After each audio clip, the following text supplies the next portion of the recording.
मित्र थे अश्वत्थामा। कितने लोग जानते हैं अश्वत्थामा को? हाथ खड़े करो। सब पहचानते हैं? किसको किसको मुलाकात हुई है? किसको मिलना है? दर्शन करना हो तो असीरगढ़ चले जाओ, बुरहानपुर के पास। नहीं है? नहीं मिलेंगे, नहीं मिल गए तो अपन नहीं देख पाएंगे उनको। समस्या ये है क्योंकि 7 ऐसे सप्त चिरंजीवी हैं जो आज भी संसार में हैं। 7 लोग ऐसे हैं जो आज भी संसार में हैं, सशरीर। ऐसा नहीं सिर्फ आत्मा है। कौन कौन है? एक श्लोक के माध्यम से समझते हैं। अश्वत्थामः बलिर्व्यासो हनुमस्य विष्णुः कृपः परशुरामश्च सप्तेन चिरंजीवी। ये 7 लोग आज भी चिरंजीवी हैं। अश्वत्थामा, बलि, व्यास जी, कृपाचार्य जी, हनुमान जी महाराज, ये सारे आज भी हैं। इसी प्रकार अश्वत्थामा को जब पता लगा कि मित्र के प्राण नहीं, क्योंकि गुरु का परम प्रिय मित्र था, गुरु द्रोणाचार्य के पुत्र थे, उनके मित्र थे, तो गए मिलने। भाई मित्र क्या हुआ, तुम प्राणों को क्यों नहीं त्याग रहे? तो अंतिम समय आ गया, सब कुछ समाप्त हो गया, अब तो जाओ। देखते ना जैसे अपन कोई अपने घर में ऐसा कोई व्यक्ति या गांव में क्षेत्र सुनने में आता है कि साहब बहुत दिन तबीयत खराब है, अंतिम श्वासें चल रही हैं, लेकिन शरीर नहीं छूट पा रहा है, तो गीता पाठ सुनाया जाता है या उनको गजेंद्र मोक्ष का पाठ सुनाया जाता है, मुक्ति मिल जाए और अच्छा स्थान मिले, यही परिवार चाहता है। इसी प्रकार दुर्योधन की मृत्यु हो नहीं रही, अब क्या करे उसको? तो अश्वत्थामा का तो कहता है कि मुझे मित्र एक बात समझ में नहीं आई। बोले क्या? वो 100 थे, हम 5 थे। हम 100 थे, वो 5 थे, उल्टा हो गया। तो हम 100 के 100 समाप्त और वो 5 में से एक भी कम नहीं हुआ। भाई इस कारण से मुझे अपने आप मतलब मैं अपने प्राणों को त्याग नहीं कर पा रहा हूँ। ये बात क्या है? भाई आप ही बताओ कि कहीं विवाद हो, झगड़ा हो, 5 लोग एक तरफ 5 लोग खड़े, एक तरफ 100 लोग खड़े, कौन जीतेगा? स्वाभाविक ही कि 100 लोगों में शक्ति ज्यादा होगी, 100 में इकट्ठे होकर 5 को पजा लेंगे, हरा देंगे, मार डालेंगे, जो भी करना हो। कि वहां वो 100 के 100 थे, 100 समाप्त, और यहाँ 5 भी में से एक का बाल वाका नहीं हुआ, कुछ नहीं हुआ। ऐसा क्यों? अब चाहता समझाता कि भैया तुम अधर्म के राह पे थे, पर उसने भी क्या किया? मैं तो वो तो ठीक है, तुम बताओ तुमको और क्या चाहते हो, तुम्हारी क्या तुम्हारी मुक्ति कैसे होगी? मतलब मैं तो कुछ करो। वो ठीक है, वो संकल्प लेता है कि मैं आज रात्रि में ही जाकर के पांचों के सिर काट कर लाकर उनको कल दर्शन करवा दूंगा। दुर्योधन को बड़ी आत्मा को शांति हुई। देखो मतलब आदमी मरते मरते किसका नुकसान चाह रहा है।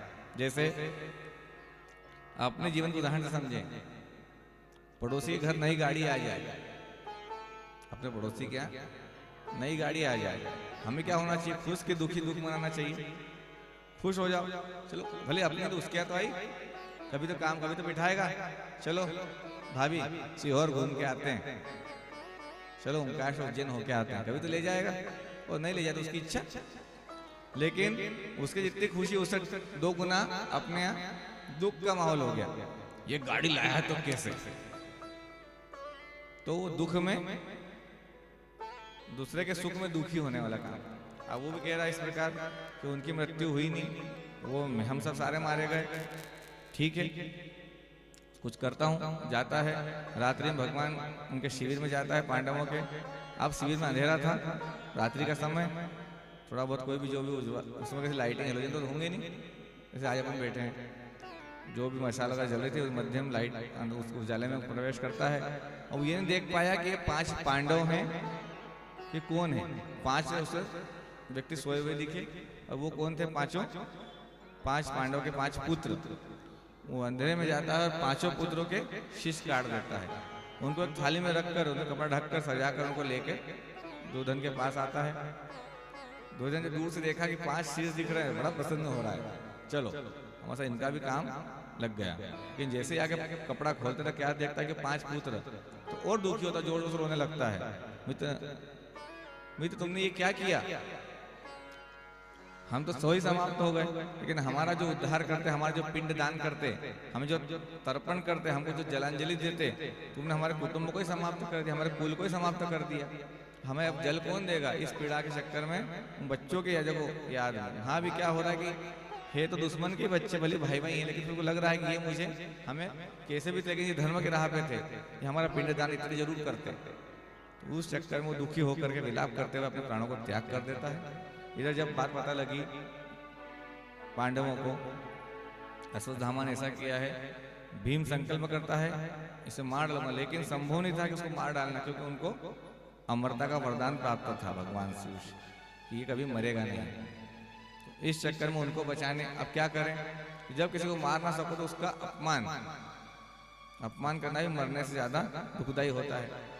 तो भीम उनसे युद्ध करते हैं, अपमान स्वरूप उनको सिर में उनके एक मणि लगी हुई, उस मणि को निकालते हैं। मणि का मतलब तात्पर्य यहाँ कथा में समझाया गया कि मति, मणि थी उसके पास, लेकिन अपन मान लो उसको मति मतलब बुद्धि, उसको निकाल दी गई।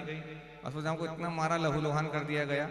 ऐसा कहा जाता है कि आज भी उसी स्थिति में, उसी कष्ट को लेकर इतने सालों से आज भी भटक रहा है। अपन ने भी नहीं देखा, बाकी जिन लोगों ने देखा है, जो सूचना मेरी सुनने में आया, तो उसी प्रकार वो आज भी कलयुग में भटक ही रहा है। तो सोचिए कि अमरता का वरदान उसके लिए आज क्या हो गया? उनके लिए श्राप ही हो गया। कहीं सुन नहीं ले बाबा बेचारे अश्वत्थामा महाराज, थोड़ा धीरे से बोले, तो उनके लिए श्राप, वो वरदान श्राप हो गया, क्योंकि आज वो जीवित होते हुए भी इस कष्ट में भटक रहे हैं। तो इस प्रकार जो है अश्वत्थामा के जरिए पांचों पुत्रों की हत्या हुई। तब जब उसका अपमान किया, तो अपमान का बदला कैसे ले? तो अपमान का बदला लेने के लिए उसके मन में फिर भी, और अभी भी द्वेष भावना उसी बनी हुई, इतना होने के बाद भी सोचता है 5 तो मार दिए, अब एक भी नहीं रहने दूं। तो उन 5 पुत्रों में से जो उनकी एक पुत्र वधू थी, मतलब 5 पांडवों की पुत्र वधू, बेटे की पत्नी, उसका नाम था उत्तरा। उनके गर्भवती थी, गर्भ में संतान थी। सोचता इसके गर्भ को भी नष्ट कर दूं, तो उसके गर्भ पे वो ब्रह्म अस्त्र छोड़ देता है, और ब्रह्म अस्त्र से कोई बचा नहीं सकता। तो वो जब उसको कष्ट होने लगता है, तो वो दौड़ती हुई आती है भगवान वासुदेव के पास, कृष्ण के पास। हे वासुदेव, मेरी रक्षा करो। देखो पता था कि मेरे 5 ससुर, 5 पांडव बलशाली हैं, उनके पास नहीं गई, दादा युधिष्ठिर के पास नहीं गई, भीम दादा के पास नहीं गई, कहाँ गई? भगवान वासुदेव के पास। और हम छोटी छोटी बात में कहाँ जाएंगे? पहले आसपास टटोलेंगे कि यहाँ से काम हो जाए, वहाँ से काम हो जाए, इसके पास जाओ, उसके पास जाओ। जब अंत में सब दूर से हार जाएंगे, तब भगवान की याद आएगी। कि हर पल अगर उनको याद करके उनके पर ही निर्भर रहो, तो काम होंगे ही होंगे, असफलता मिल ही नहीं सकती। विश्वास दृढ़ पक्का हो तो उस विश्वास के साथ भगवान के चरणों में जाती है, श्री चरणों में प्रणाम करती है, प्रभु मुझे रक्षा करो, भगवान को याद करती है। भगवान इतने दयालु, रक्षा करने के लिए उत्तरा के गर्भ में, अभी तक भगवान सारे भगवान जो भी बताए गए हैं, राम अवतार, कृष्ण अवतार, भगवान के प्राकट्य कहा गया है। कहीं कहा कि भगवान का जन्म हुआ नहीं, कि भगवान ने किसी मैया के गर्भ में जाकर गर्भ जन्म नहीं लिया, क्योंकि वो सबसे परे क्या हुआ? प्रकट हुए, प्राकट्य हुआ। लेकिन उन्होंने उस समय उत्तरा के गर्भ में जाकर के उस बालक की रक्षा करते हैं, उसके लिए रक्षा कवच बनाया, कुछ समय वहां रुके और उत्तरा को जो पीड़ा हुई, पीड़ा से मुक्त किया, बालक की रक्षा करी। फिर भगवान गर्भ से बाहर आते हैं, उस बालक ने गर्भ में ही दर्शन करे। जब बालक का जन्म होता है, चूंकि वो कई परीक्षाओं से गुजरा, ब्रह्म अस्त्र को बचपन में ही मतलब गर्भ के अंदर ही सहन किया, भगवान स्वयं रक्षा करी, तो बालक क्या कहलाया? परीक्षित। बालक क्या कहलाया? परीक्षित। और वो पांडवों का उत्तराधिकारी होकर फिर जन्म लेता है। उनका जन्म हुआ, कुछ समय बाद वो थोड़े बड़े हुए, बड़े वन को राज्याभिषेक किया, उनको सारा राजपाट लेकर पांडव चले गए वन को, अपना सब कुछ त्याग करते हुए, और पांडव जाके वन को चले जाते हैं। और ऐसी भी कथा आती है, जब कुछ लोग आप में से कोई एक धाम केदारनाथ, कितने लोग गए हैं? तो केदारनाथ गया? केदारनाथ तीर्थ धाम, एक धाम गए हो तो केदारनाथ में दर्शन करें, बाबा की शिवलिंग देखी, शिवलिंग है वहां पे? है केदारनाथ में शिवलिंग कहाँ है? पत्थर रूपी जो रखा हुआ है वो किसी स्थापित नहीं है। ऐसा कहा जाता है जब पांडव वन को जा रहे थे, मतलब अपने शरीर त्याग करके, वहां से स्वर्ग की सीढ़ी है केदारनाथ से, स्वर्ग जाना हो तो वहां सीढ़ी लगी हुई है, तो वो सीढ़ी से जाने के लिए जब वो जाने लगे तो भगवान ने वहाँ एक वृषभ रूपी रूप धारण किया और 5 पांडवों से युद्ध किया। युद्ध करते करते भोलेनाथ क्योंकि उनसे थोड़े नाराज थे, ऐसा कुछ कथा है। तो भीम उनकी पूछ युद्ध करते भीम उनकी पूछ पकड़ता, भगवान मुख लेकर अंदर केदारनाथ में मतलब उस पर्वत उस उत्तराखंड में समा जाते हैं। तो क्योंकि भीम ने आखिरी पूछ पकड़ ली तो पीछे का भाग जो था वो रह गया और वही भगवान का केदारनाथ धाम हुआ। और जो शीश अंदर चला गया था वो मुख कहाँ निकला? नेपाल। वो क्या कहलाया? पशुपतिनाथ। बोली पशुपतिनाथ भगवान की जय, जिनका शिव पुराण में वर्णन है। और आप उस पशुपतिनाथ के व्रत का लगभग आप सभी पहचानने लग गए। पशुपतिनाथ कर रहे हैं वही व्रत पशुपतिनाथ महाराज है। इस प्रकार जो उनकी रचना हुई और 5 पांडव वहाँ से अपने स्थान को चले गए। राजा परीक्षित बड़े हुए, उनका राज्याभिषेक उनको राजा बना दिया गया। बहुत ही प्रतापी बलशाली पांडवों के वंशज थे, भगवान के साक्षात दर्शन किए थे, बहुत प्रतापी भगवान के समान ही तेजस्वान राजा हुआ। लेकिन एक दिन ऐसी बुद्धि घूमी, वन में जाते हैं शिकार करने जाने का विचार किया। उस समय क्या होता है, जब ये युद्ध हुआ था महाभारत का, इस युद्ध में एक राजा हुए थे जरासंध। वो कौन थे? जो कल भगवान कृष्ण का अवतार होगा। कृष्ण ने भगवान ने किसके लिए किसको मारने के लिए अवतार लिया था? कंस।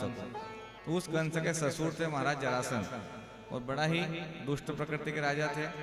तो जैसी बुद्धि वैसा काम, जो मुकुट मस्तक को पहनते वही मुकुट राजा के खजाने में कोई जीत करके लाए थे। ये लोग खजाने में पड़ा हुआ था, खजाने के साफ साफ देखा कोई पुराना सामान घर में निकल जाता है, पुराना पंखा कहीं भी चीज को धो ज़्यादा रगड़ साफ करेंगे, अरे अच्छी चीज मिली गई।